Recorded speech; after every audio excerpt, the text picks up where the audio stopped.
Penjabat Bupati Aceh Besar Muhammad Iswanto secara resmi meluncurkan penyaluran bantuan pangan cadangan pemerintah tahap 1 tahun 2024, sekaligus menyerahkan langsung bantuan secara simbolis kepada 1.039 warga Pekanbadak di kantor PT Pos Indonesia Cabang Pembantu Kecamatan Pekanbadak Aceh Besar pada Rabu 31 Januari 2024.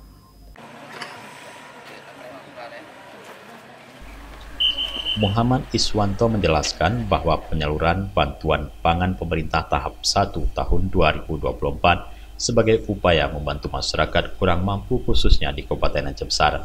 Bantuan ini untuk membantu masyarakat yang sedang menghadapi inflasi. Jadi bantuan ini juga untuk menekan angka inflasi.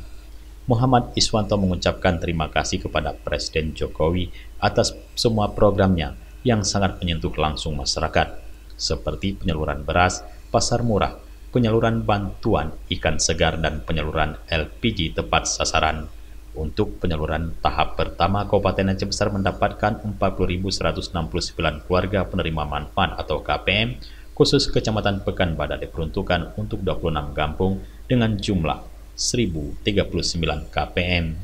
Sementara itu, pimpinan PT Pos Indonesia Cabang Pembantu Pekanbadak, Nur Zamaluddin, mengatakan PT Pos Indonesia menjadi salah satu yang menerima penugasan dari pemerintah menyalurkan bantuan pangan berupa beras 10 kg.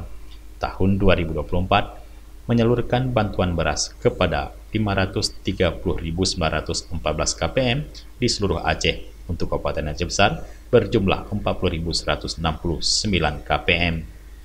Pimpinan Bulog Wilayah Aceh, Salim Aprin, menyampaikan terkait stok beras, saat ini Bulog memiliki 18.600 ton dan stok tersebut disalurkan sampai 3 bulan ke depan. Dari Aceh Besar, Tim Liputan Aceh TV melaporkan.